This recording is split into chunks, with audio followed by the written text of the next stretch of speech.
So, Kenny Omega, the AEW World Champion, the Unified Impact World Champion too. There's lots of discussion, isn't there, when it comes to Kenny Omega and his contributions to Impact Wrestling, whether it's a good thing, whether it's a bad thing, whether Impact fans like it, whether they don't like it. It's really up for debate. In my opinion, I've been a big advocate for Kenny Omega, his involvement with Impact Wrestling, ever since the AEW and Impact Wrestling working relationship began last December in that Winter is Coming special edition of AEW Dynamite. I've been an advocate for it since then, and I've predicted that Kenny Omega would become, or at least challenge for the Unified, at the time, the Impact World Championship, then the Unified Impact World Heavyweight Championship. And I also said at the start of this year that I felt that Kenny Omega would become the Unified or the Impact World Champion at the start of the year, and that has since come to pass. Now, I'm not Nostradamus or anything like that. I'm just like you. If you're watching this video, I'm a fan. At the end of the day, I'm a fan of Impact Wrestling. I'm a fan of pro wrestling. And what we're going to do today, we're going to do something slightly different to what we usually do here on the channel. Obviously, it's called Wrestle News 365. But occasionally we'll do what we like to call feature videos or list videos, and we'll speak about who do we think, or who are the contenders, if you will, for the person to actually defeat Kenny Omega and become the Unified Impact World Champion. Now, I've stated that I think Kenny Omega holds on to the Impact World Championship as long as he's the AEW World Champion. I think that's the key. Once Kenny Omega drops the AEW World Championship, I then think it opens the door for Omega to drop the Impact World Championship. Why? Because I don't think AEW are going to realistically want their champion, the top guy on their roster, the AEW World Champion. They're not going to want that guy to lose to someone on a, quote, lesser roster or from a smaller promotion. Lesser roster is probably not fair, but a smaller promotion, Impact or AEW rather, want their champion to be booked as strong as possible. The reason we have Kenny Omega appearing on AEW television is because it was probably worked out a long, long time ago that Omega would win the Impact World Championship. So I think AEW are looking at this as, once Kenny Omega drops the AEW World Championship, it will then open the door for Omega to do a job clean to someone on the Impact Wrestling roster, anoint them, elevate them into a main event level position, elevate them into the top star in Impact Wrestling, and really help create a megastar, well, just a main event level star in Impact Wrestling. So who's that going to be? Who is going to be the person that defeats Kenny Omega for the Impact World Championship? As I mentioned, I don't think, I've said this in previous videos, I don't think this is going to happen at Slammiversary. I have a feeling that Kenny Omega will hold the Impact World Championship until Bound for Glory in October. Why? Because, as I mentioned, the key is him being the AEW World Champion, and I don't see Kenny Omega dropping the AEW World Championship before July, before Slammiversary, which is in July. I see Kenny Omega holding the title until All Out, which is, of course, at the end of August, start of September. So it would naturally say that the following month, Bound for Glory in October, would be when Kenny Omega drops the Impact World Championship. So who are the contenders? Who are the people? Who are the stars that possibly could defeat Kenny Omega and truly become not only the Unified Impact World Champion, but a major, major player, the guy in Impact Wrestling? Who could that be? Let's go through some of the names as to who could defeat Kenny Omega for the championship. So the first name is Moose. Now, Moose, it's a really interesting situation with Moose, isn't it?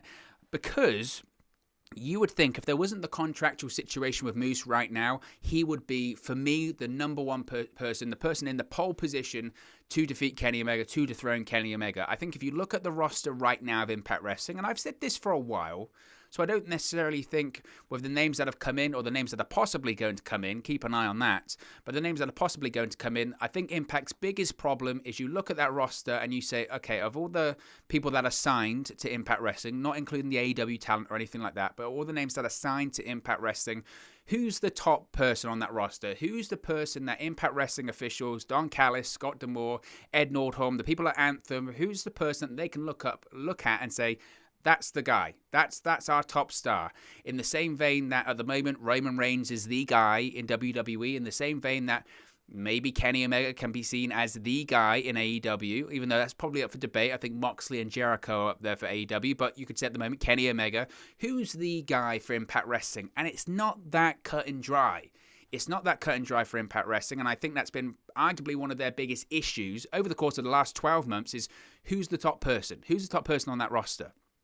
And if it wasn't for the contractual situation right now, I would say, for me, night and day. It's easy. It's got to be Moose. It has to be Moose.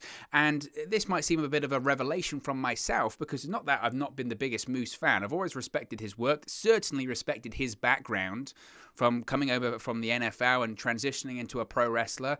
I respect the work he's put into his career, because if you go back and watch a Moose match, I mean, he's been with Impact for nearly 5 years now. Came over to Impact in 2016. Prior to that was in Ring of Honor and on the independent scene. And it's not that he wasn't a great pro wrestler then, but he certainly made massive, massive improvements from then to now. There's without a shadow of a doubt. And you look at him right now, Moose is the best version of Moose he has ever been as a pro wrestler right now. His in-ring work has improved significantly. His promo work has improved significantly. Obviously, right now he's gone through a radical physical transformation. If you look at Moose in 2016 when he came into Impact Wrestling, physically he's just a different guy. Right now, physically, he's obviously in the best shape of his life and certainly in the best shape of his professional wrestling career.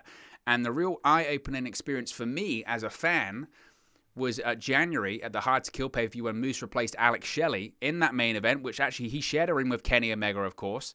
It was Kenny Omega and the Good Brothers was scheduled to be against Rich Swann, who was the Impact World Champion at the time, and the Motor City Machine Guns. Well, Alex Shelley couldn't participate due to being a frontline worker. The place that he works at changed the rules in terms of the pandemic, in terms of interacting with people that hadn't been vaccinated and all that kind of stuff. So Alex Shelley was out. Moose stepped in. Now, at the time, my concern was that's a bit of a bummer because I think it makes it a worse match. No disrespect to Moose, but that's just how I felt at the time. Well, certainly, I'm not afraid to eat some humble pie, because for me, Moose in that match was the standout person in the match. He was the standout competitor. He blew me away, and I think he blew a lot of people away in that match, hitting Spanish flies off the top rope. His intensity, his in-ring work was just fantastic. And then you started to look at this guy in a different light. He'd been the TNA World Heavyweight Champion at that point for something like 9 months. And really, ever since he brought back the TNA World Heavyweight Championship and Impact had put the TNA World Heavyweight title on Moose, this transformation, just everything started to click finally for him. Whether it was the entrance, his entrance is the best entrance in Impact Wrestling today, with the lights out, the spotlight, the intense music, all that kind of stuff. Again, physically, he looks fantastic. I still think he has a little bit to go in terms of a promo, but that comes over time. In-ring work is far, far better. He just looks like a star right now. He feels like a star, like a main event level talent. Certainly someone that would absolutely be worthy of defeating Kenny Omega and being anointed as the guy in Impact Wrestling. He absolutely could fill that spot. The only issue is that Moose's contract expires next month in June. Now, this has been widely reported for a while, but Moose himself had since confirmed this on social media. He said, my contract expires in June, and one of his aims is to win the Impact World Championship before his contract expires in June. Now, we don't know right now what the situation is about where Moose is going to go, what's in his headspace, where he's planning on signing next. Could he stay with Impact Wrestling? Absolutely, he could. I just don't know if I see it personally. I think Impact Wrestling need to do everything they can, because I think if they do re-sign Moose, I think Moose does defeat Kenny Omega. He seems the most likely and rational option and the smart option from a booking point of view in terms of a talent that can really take Impact Wrestling to the next level. But I think given his improvement, I think given his athletic background as an NFL player, I think given his radical physical transformation over the course of the last 12 months and his improvement in the ring, I think big companies like a WWE, like an AEW are certainly circling Moose right now and seeing if he's willing to jump over once his contract expires. And obviously, as I mentioned, I don't see Kenny Omega dropping the Impact World Championship before he drops the AEW World Championship. I certainly don't see him dropping the championship before Slammiversary, because remember, Moose's contract expires in June, Slammiversary's in July. So I just don't see Moose being the guy, unless if Moose re-signs with Impact Wrestling, he's the guy. End the video here, done. I just don't know if I see that happening at this point. I think that Moose's improvement has been so good, has been too good in the fact that they're definitely, WWE and AEW would be foolish to not at least have a conversation as to say, are you interested? Because let's face it, if WWE or AEW make him an offer, chances are it's going to be for more money than he's making in Impact Wrestling right now. Now, money isn't everything. It's not everything. But it's exposure. He's been with Impact Wrestling since 2016. That's 5 years. He's, 37 years of age right now? It's getting to the point where he's starting to hit his peak and it's starting to be his money-making years. And it's just a case of what he wants to do. It's a case of what he wants to do. So If Moose stays, he wins the Impact World Championship from Kenny Omega. I think it's as simple and cut and dry as that. If he doesn't, his contract expires in June. So I think we do get a Moose Kenny Omega match. I think that's next month at Against All Odds. I could see Kenny Omega doing a match against Moose for the Impact World Championship, whereby it's title versus career in Impact. Kenny Omega wins and Moose goes off into the sunset. And next thing you know, he's either at the Performance Center or he's in Jacksonville for an AEW taping. I think it's that simple. I think it's that simple when it comes to Moose. But if he stays, he would be my pick. Now, if he doesn't, obviously we have to look into other names. One being Rich Swann. Obviously, Rich Swann is the former Impact World Champion, won the championship at Bound for Glory last year, had that fantastic storyline with Eric Young, which for me was the storyline of 2020. Loved the storyline. Wasn't massively keen on some of the finer details of logic in terms of recovering from a real serious injury they had to retire from, and then suddenly he manages to come back and win the World Championship in a matter of weeks. Wasn't keen on the logic of that, but I did really like the storyline. I thought Eric Young's performance in it was fantastic. And most importantly, when it came to Rich Swann during that storyline, I think he stepped up. I think he absolutely stepped up. The whole time Rich Swann was world champion, and prior to being world champion, there was this discussion of, is Rich Swann world championship material? Is he believable as a world champion? Is he someone that can carry the company? Can he be the top babyface? I still think even now it's a really debatable subject. What isn't up for debate though was his performance during the Eric Young feud last year. He was fantastic. His promo, his retirement promo he did last year was absolutely fantastic. It was so high quality, and it showed a different dimension to Rich Swann than we'd ever seen before. We hadn't seen Rich Swann the character. We hadn't seen Rich Swann the promo, and we saw it last year. And that way people really turn their heads and say, wait a minute, this guy possibly can do something more in Impact. I thought he was a good world champion. As I mentioned at the start of the video, I still think there is that spot at the top of the card that maybe hasn't been filled by Impact. I think Impact gave Rich Swann a go. Did he successfully knock it out of the park? I don't know. I don't know the answer to that one. What I do know is the match he had against Kenny Omega at Impact Rebellion was fantastic. And he did feel like a big deal in that match. He did feel like a big deal in that match, and I respect the hell out of his ability in the ring. And again, his performance in 2020 during the Eric Young feud was some of the best stuff on just pro wrestling television in general. It really was that good. Now, can Rich Swann be the guy to dethrone Kenny Omega? I'm not sure I see it. I'm not sure I see it. Purely because the only way that Rich Swann, I think, beats Kenny Omega is if they do a big redemption arc. And the whole point of him dropping the World Championship was to win it back and come back as a better version of Rich Swann and be the guy that I couldn't beat you before. I've learned from my mistakes. I've learned from our past encounter, and I come out of it as a bigger and better star. I could see that. I just don't know if Impact will be willing to go down that route, purely because they've only got Kenny Omega for a certain amount of matches. Kenny Omega isn't going to stick around in Impact Wrestling forever. They did Rich Swann and Kenny Omega Hard to Kill in the six-man tag. They did the singles match at Impact Rebellion. I don't know if Impact Wrestling would want to do the match again because there's money to be made by using different opponents. And I think that makes the most sense. Impact know if they put Rich Swann and Kenny Omega back in the ring again, it would be a fantastic match. We've seen it before. That is the problem, though. We've seen it before. And this isn't such a grand match that you would... And the match was fantastic at Rebellion, but I'm not sure it was enough to say, we need to see it again. We need to see it again, and we need to see different contexts of it. I don't know if that's necessarily accurate. So while we could see Rich Swann defeat Kenny Omega, I just think it's unlikely. Will Rich Swann become the Impact World Champion again? There's a big possibility of that in the future. No doubt about it. No doubt about it. Do I see Rich Swann as being the guy to dethrone Kenny Omega for the Impact World Championship? I'm not sure I do. I'm not sure I really do. So what other names? Another name is Josh Alexander. Now, Josh Alexander, for me, there is a huge possibility of him being an Impact World Champion in the future. There have been all this discussion with the North as a tag team, hadn't there? With Ethan Page and Josh Alexander. For me, one of the best tag teams over the course of the last few years in any company. Certainly in Impact Wrestling, they hold the record as the longest reigning Impact World Tag Team Champions of all time. Two-time Impact World Tag Team Champions. Of course, Ethan Page is now with AEW. Their contracts expire at different time. Ethan Page's expired last year, and the way that he was kind of written off of television when it came to Impact left a lot to be desired. And by all accounts, that's partially because of Impact and partially because of Ethan Page himself. And my concern with that was, I felt if Ethan Page was going to leave Impact Wrestling, which was inevitable, I think he always was going to, but if Ethan Page was going to leave Impact, my concern was I felt the best avenue for them to go down was for Ethan Page to put Josh Alexander over on the way out because you need to, if you care about your tag team partner, if you want your tag team partner to succeed as a singles talent, put him over, leave him in the best position possible while you go to AEW. He can thrive in Impact Wrestling because he does have all the potential. That didn't happen.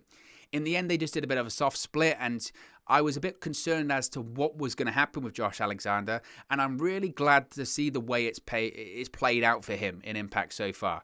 Obviously, he was involved a little bit in a tag team scene with, was it Matt Cardona and James Storm and all that kind of stuff. But now it's his work in the X Division, which is really starting to turn heads, and rightfully so. If you've seen any of Josh Alexander's matches, even prior to being in the North when he was a singles wrestler, but certainly in the North, you know this guy is a technical talent. This guy has all the tools to compete at a major level in a lot of companies. Is there still maybe some development in terms of the promos, in terms of the character? Yes, but I don't think you're going to find many completely polished gems in Impact Wrestling. Part of the fun of Impact nowadays is you see some of these talents that you know, man, if they just maybe improve the promo, or man, if they just find that character, or man, if they just really clinch up on that in-ring work, they're going to be something really special. And that's the case with Josh Alexander. And I think his work in the X Division has been a breath of fresh air. I'm a big advocate of the X Division. And one of my big complaints of Impact last year was I felt that over the course of several years, Impact had kind of lost the identity of the X Division. And people had forgotten it's not a cruiserweight division. It's about a hybrid style. It's about hybrid styles from around the world. It's not about weight limits. It's about no limits. That was the old tagline, but it's true.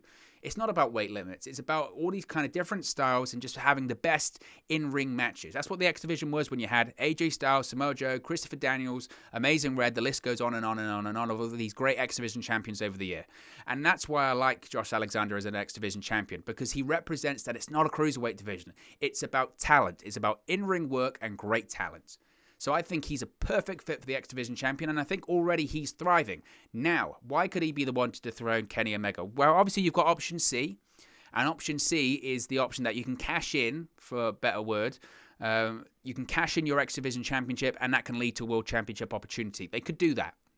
And I think Kenny Omega versus Josh Alexander is a really fascinating match, a real great hybrid of styles match. And I think, as I mentioned at the top of the video, the important thing with this Kenny Omega dropping the Impact World Championship is you need to pick the right person.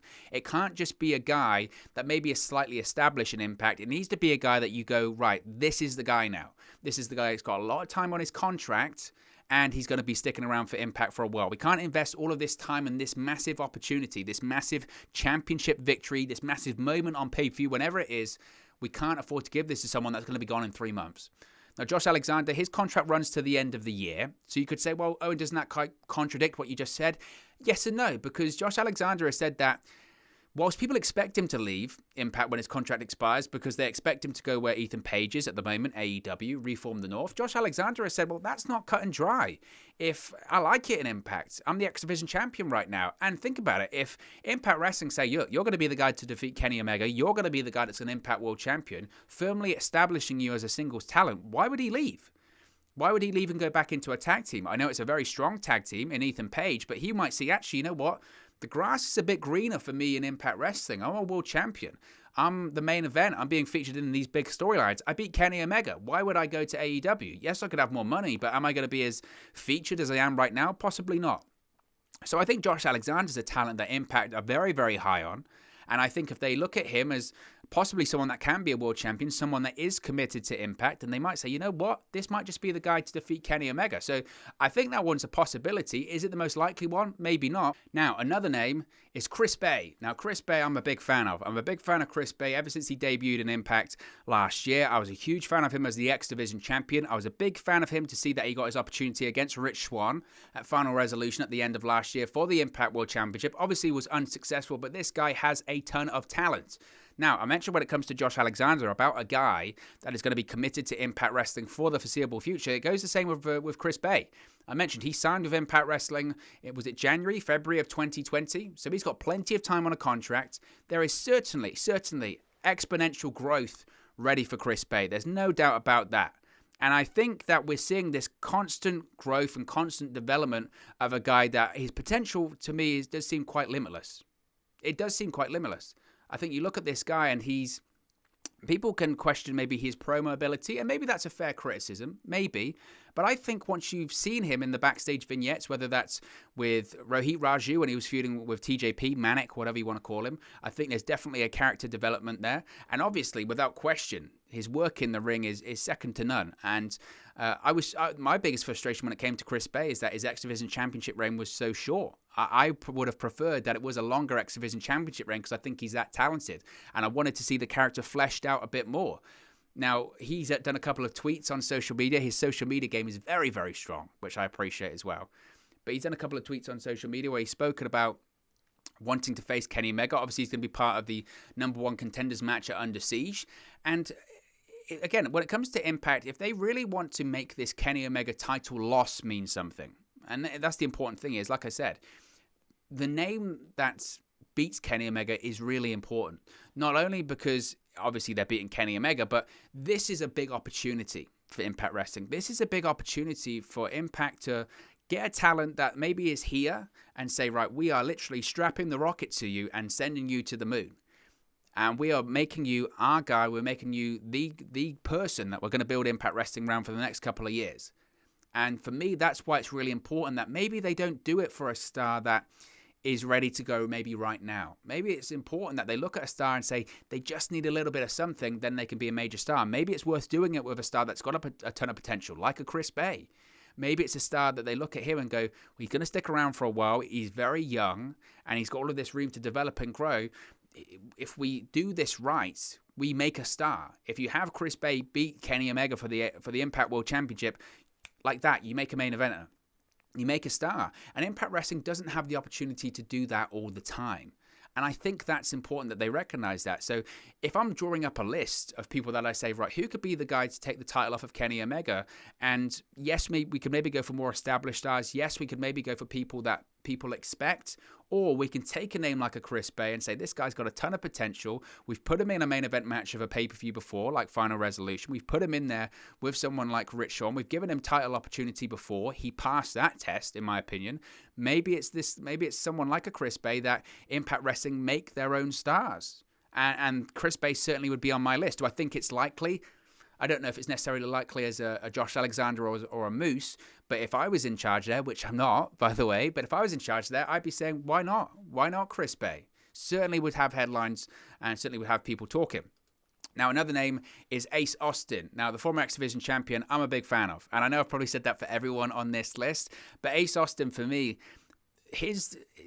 he just constantly amazes me in terms of his talent. It really does. This is a guy that, I mean, how old is he at this point? Is he 24, 25? Last year, he was the final name eliminated at Slammiversary. They had that, was it a 5-man elimination match? It was Eddie Edwards, Ace Austin. Who else did you have there? Rich Swann, Eric Young. I feel like there was another name. Trey Miguel. That was the 5 names that were in there. Ace Austin was the last guy in that match to be eliminated. And that just shows you how high the Impact Wrestling thought of him. And they still think of him right now. He was, at the time, if he'd won that match, he would have been the youngest Impact World Champion in the company's history. I don't know if that record's necessarily gone now. I know the previous holder of the record was Tessa Blanchard. She was the previous holder of that record, and you would think, given her history and given the way that things ended for her in Impact Wrestling, they would want to basically overwrite that history or erase that history. Maybe not erase it. Overwrite is probably the best way of looking at it, and break their own record, and Ace Austin would have been a great name to do that. Ace Austin, to me, is the same as Chris Bay. That the person that they decide who is going to beat Kenny Omega is really important. The person Impact Wrestling decides is to be the one to dethrone Kenny Omega is really important because they're creating a star. They're creating a star. They're creating a main eventer. And that main eventer needs to be around for a while. Ace Austin is locked into a contract of Impact Wrestling for, I think it's like 2 more years, certainly about 18 months. That's a long period of time, especially in the world of pro wrestling. That's a long period of time. So Impact Wrestling know, if Ace Austin beats Kenny Omega later on this year, we make him the Impact World Champion. We might break a record. We've certainly got a guy we can build the company around. He's got talent, he's got youth, and he's going to be with Impact Wrestling for a long time. That is really important. And then Ace Austin suddenly becomes synonymous with Impact Wrestling. He suddenly becomes synonymous with being, as I mentioned, the guy for the company going forward. And he's been on the periphery of that Impact World Championship picture for a while now. He was the X Division champion earlier this year. Won the Super X Cup, obviously recently dropped the X Division Championship. Josh Alexander's now the champion, so he doesn't have the Option C narrative to jump in there. Also as well, you have to look at it, that Ace Austin versus Kenny Omega, just fundamentally, would be an absolutely stellar matchup. In terms of a technical wrestling masterclass, that would be absolutely fantastic. And I suppose you have to look at it from a Kenny Omega point of view as well. Who does Kenny Omega want to work with? And I know it's professional wrestling and you should do what the booker tells you, but I would think Kenny Omega would have maybe a little bit of an influence here. And I think Kenny Omega would be looking at this list of people and saying, right, who do I want to work with? Who do I want to work with? What names here stand out to me? And what name do I want to make? If you care about professional wrestling, if you care about the industry, I don't know if Kenny Omega should be considered a veteran at this point, but certainly someone that's got a lot of experience, has been in high profile and big name matches. He would look at people and say, I want to face that guy. That guy seems like money, and I want to be instrumental in helping make him. I want to be instrumental in helping take this guy to the next level. And Kenny Omega can do that of Ace Austin. There's no doubt in my mind. Now, would there be things that maybe Ace Austin needs to tweak about his character going into that match against Kenny Omega? Well, yes, obviously, you need to turn babyface. I would probably want to see him split from Madman Fulton or something like that. Or possibly that could be a feud after Ace Austin wins the World Championship. Feud together, helps elevate Madman Fulton at the same time and gives Ace Austin someone to face off against. Obviously, he's very much a heel at this point, so we would have to see some kind of character development over the course of the next few months. Maybe that's why he dropped the X Division Championship in the first place. Maybe this is going to be all about this character growth for Ace Austin going forward if he is to face Kenny Omega. As I mentioned before, maybe there are some other names that you would say are more likely to face Kenny Omega, but I think Impact Wrestling need to be smart. They need to be smart about this whole situation and say, you can't think short term. You need to think long term with this one. You need to look at, okay, who's going to benefit from this now, but also who's going to benefit from it from a year or so. Because if you get this right, Impact Wrestling have a star. They have a star for a long period of time that they can build the company around. Now, is this star going to get them to 500,000 viewers or 600,000 viewers on Access TV? Obviously not. The exposure just isn't there for that cable network. But certainly, they can build the brand around someone. And they can really make some headlines. And they can have someone that's really synonymous. And they can finally fill that top position in Impact Wrestling that, in my opinion, hasn't been filled for a while. So Ace Austin absolutely is a contender for that. And finally, this is my little curveball here at the end. What about Samoa Joe? Now, this one would be fascinating. This one would be absolutely fascinating. Now, I can already hear what some of you are saying. Didn't you say you thought Samoa Joe was going to go to AEW?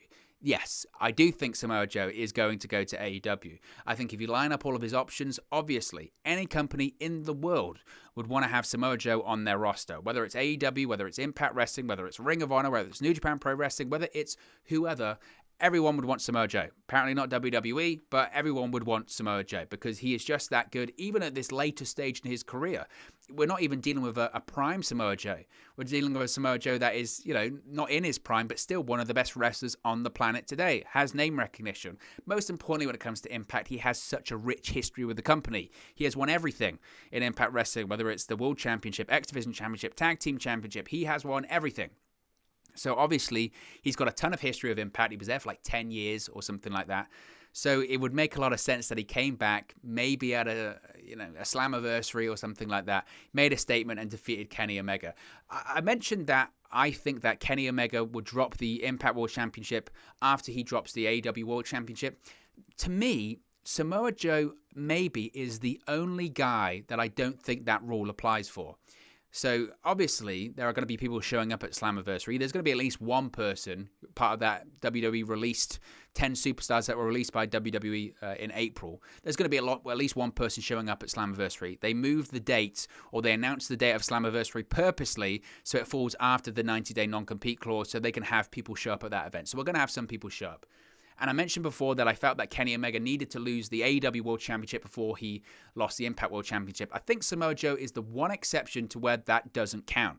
The reason why is because Joe's incredibly credible, which is easy for me to say, but he's an incredibly credible superstar, an incredibly credible wrestler, that if Samoa Joe defeats Kenny Omega, that doesn't necessarily hurt Kenny Omega in the eyes of an AEW audience or the AEW officials or anyone like that because it's Samoa Joe. If Samoa Joe is a surprise opponent for Kenny Omega at Slammiversary, he shows up, beats Kenny Omega, hits the Muscle Buster or chokes him out, the AEW fan base wouldn't look at that and say, oh, look at them. Look at them, they're putting over Impact talent whilst over the AEW World Champion. They say, no, Samoa Joe, he's a badass. He's a Samoan submission machine. Impact Wrestling's his home. That would make sense. Now, do I think that's going to happen? Again, I think the scenario, maybe Joe showing up at Slammiversary could happen. Again, I really don't know if I see Kenny Omega dropping the championship at Slammiversary. I see it more being Bound for Glory in October. And again, my head says to me that I think Samoa Joe goes to AEW. But who knows? Who knows? It's a possibility. And look, I talk about having a top star to represent the company. So if you get Samoa Joe in, problem solved, overnight done. Because he's just that credible and he's just that big a star. So certainly some interesting names there. But look, guys, as always, this is just one man's opinion. What are your thoughts on some of the names we've spoken about that could be the one to dethrone Kenny Omega for the Impact World Championship? Let me know your thoughts in the comment section below. I'll do my best to respond and reply to all of your comments. Really enjoy interacting with you guys talking about Impact Wrestling, AEW, WWE, New Japan Pro Wrestling, all things pro wrestling here on the channel. So be sure to get involved with the community, drop a comment below. All opinions are welcome. If you have enjoyed this video, please do smash a like on the like button too. Really does help us out here on YouTube, go up the rankings and get into people's recommendation feeds if they haven't seen our videos previously. But most importantly, if you haven't already, please do subscribe to Wrestle News 365. You can do that by clicking the bottom right hand corner of the screen right now. Or if you wait a few seconds, there'll be a subscribe button at the end of this video along with another video for you to watch. Thank you very much for watching, listening, streaming, or have you come across this video today. And I'll speak to you again very, very soon. Hey guys, thank you for watching, listening, streaming, or however you come across this video today. Be sure to click on the video on the right there to watch our next video, or click the bottom there to subscribe, or the bottom right hand corner. Thank you very much, and I'll speak to you again very soon.